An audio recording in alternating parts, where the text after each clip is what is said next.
2nd February 2023. It's around 8:30.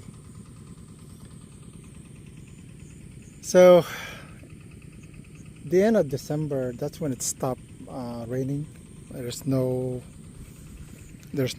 precipitation at all, hardly any here in Isabela. I'm sure there are other places that are raining, but not here. So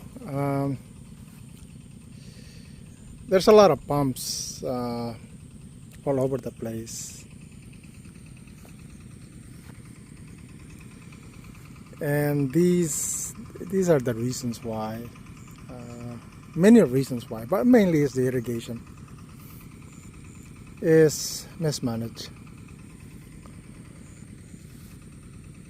And there's a lot of struggle with irrigation being cleared. It's just there's one thing about Filipinos. There is that sense of time. They are time rich, and their high level of tolerance is really, really high. So they tolerated the irrigation mismanagement. I mean, really, really, really high tolerance. I think it's this high tolerance has to do with knowledge, understanding of how the system works.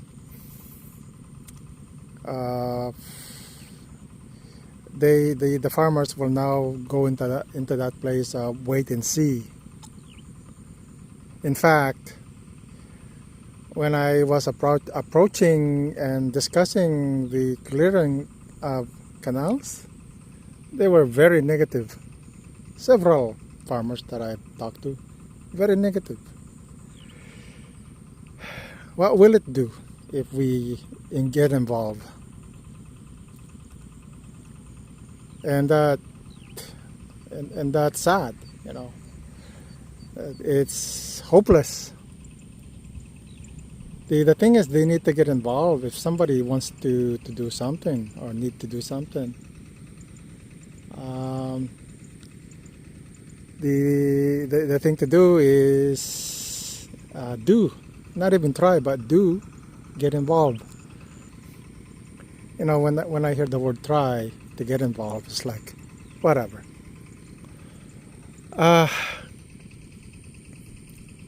So I haven't heard of any schedule yet. I've been thinking a lot about when I do lead the Irrigators Association, and I hope I will do that. I've been thinking about a lot of the things, action that will need to be taken.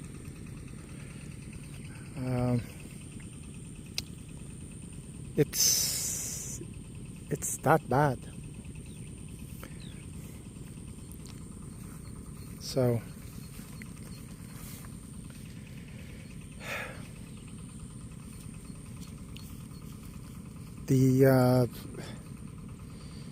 as I travel back and forth to Roxas and I look at the rice field, and there are places where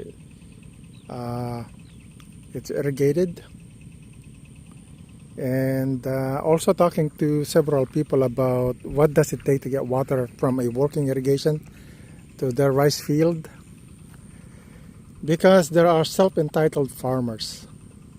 There are bad element farmers. They want to hog. They want all the water. The thing is about that is they go into a place where they threatened, or a threat is placed to the lower farmers. What I mean by lower is the irrigation is upper, and then the water goes lower.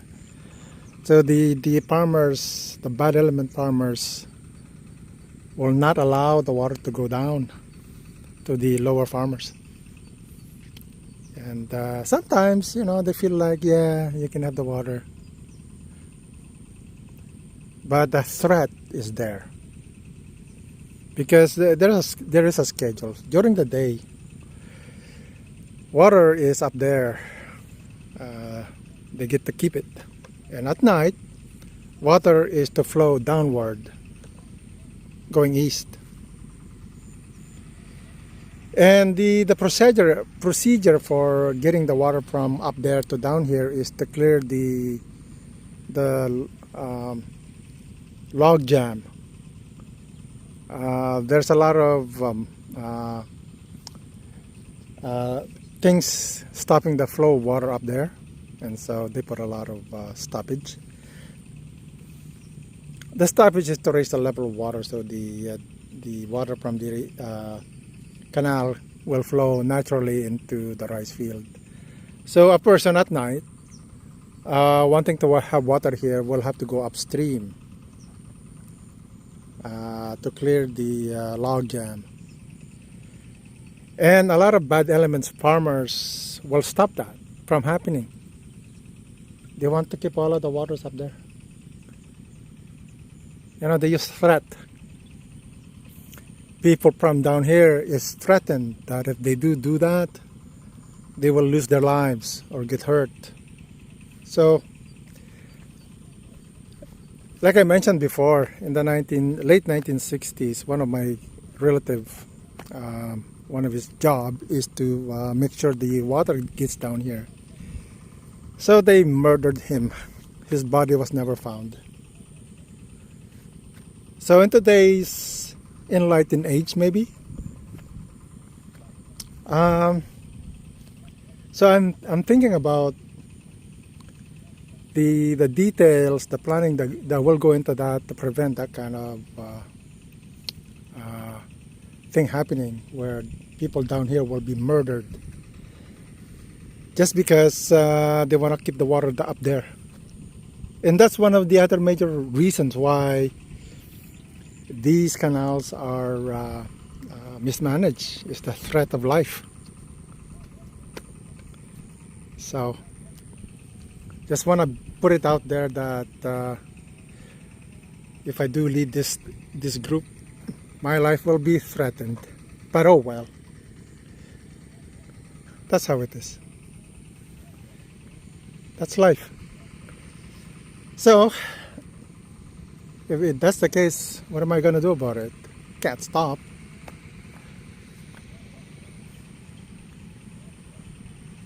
Oh well, if I lose my life, the Lord will take me. Of course, my wife Nilja is just really concerned about that. That's the nature of things. It really is. Bad element farmers up there don't care about the farmers down here. Yeah, that's one of the things I found also when I was waiting for the activity to happen. Is I asked, like a person mentioned that many self-entitled farmers up there, they don't want the water to flow down, and it's tough for the people to manage that. I mean, there's no leader, so who's gonna help the farmers maintain fairness, right? Who's fair in the Philippines right now, here in the irrigation system? Who is fair? No one is fair. The one that can actually threaten another farmer, they don't give a crap. And that's really sad. That's one of the other reasons why farmers would rather have pumps than have to deal with threat to their lives to bring water to their farm. So that's really, really sad.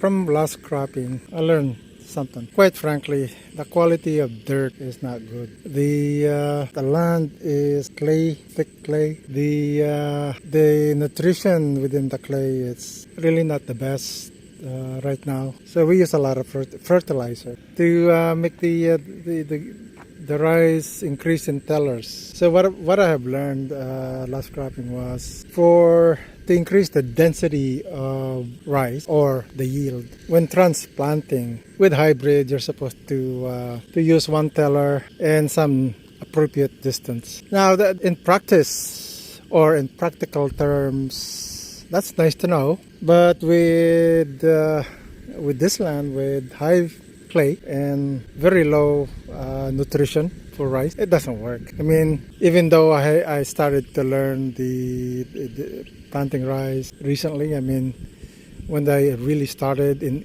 earnest, 2020, so that's 2020, 2021, 2022, that's 6 crops or 3 years. So I've been observing the behavior of rice, and I know when I see them, the yield, that expected yield based on reading books. In practice, the books that I read about transplanting, I get it.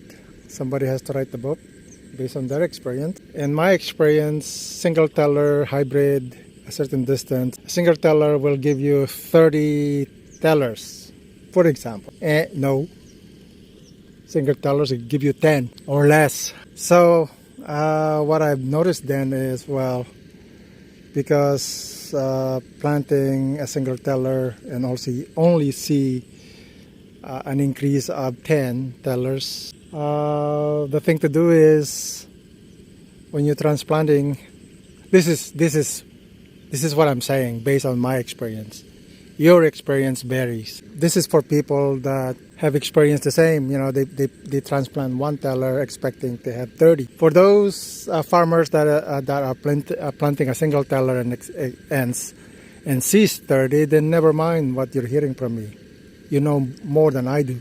So this is for people that knows about the same as I know or observe a single teller give you 10. Well, how do you increase that single teller? So to increase that, you put 2 or 3. So if a single teller gives you 10, well, 2 teller will give you 20, 3 will give you 30. Makes sense, ain't it? And I hear, imagine people, well, that's not true. Well, good for you if it's not true. If they say, well, yeah, it's even less, well, then listen. Listen to what I'm saying. But there's a maximum amount of tellers you want to transplant. I mean, what we did here is, single 2 or 3 tellers, and the separation distance is lessened. So not only did we increase from single, we went from 2 to 3, and the density per square meter has increased. So I think in this sense, I don't know, let's see, 15. Next time it's probably even closer. So I planted here Long Ping and Pioneer 77.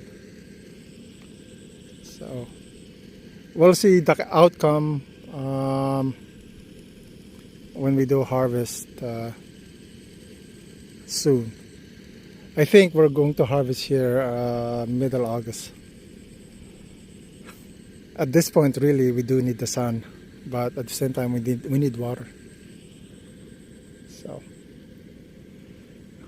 this should be interesting. The lessons learned that I have from watching, reading books,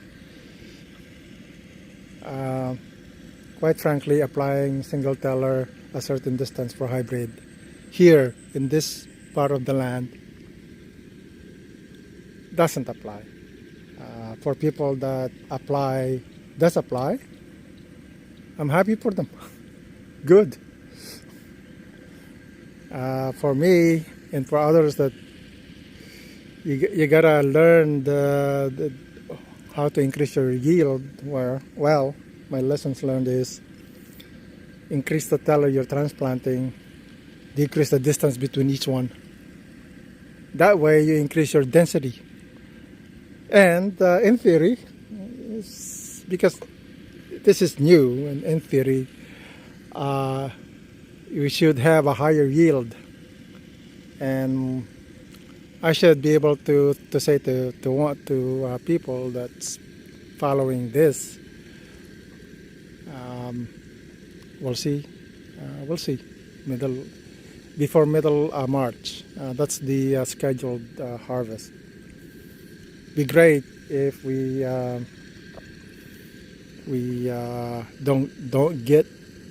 don't go past middle March, because my target is for the second crops. I'm already thinking second crops. My target to harvest, okay, this is harvest, is last week July and before middle August. I'm saying to people who listen, go past middle August, you're in for it. I don't know what this neutral weather is going to be. We went from somewhat weak La Nina into neutral. I don't know what a neutral is, but from what I read, it's about the same as La Nina, a very weak one. So that's the behavior I read. So if that's the case, then really it really applies. You don't want to go past middle August to harvest. Now, in my experience for the past 3 years, I mean, the first 2 years alone told me we can't go past August at all. And then I fine-tuned it to middle August, because even getting into last week, August, really is challenging. The weather become unstable. It's because of that season change, the wind, the clouds. You know, I was watching the weather on the map, and I saw all of that. So my advice to you: harvest before middle August. Do your timing backwards. That's when you know when you're gonna do transplanting. So if you go past middle August and into September, then good luck. And that's okay. I mean, people have their own lessons learned. I have mine. I'm applying it. And we can all agree later whether their lessons learned is much better than my lessons learned.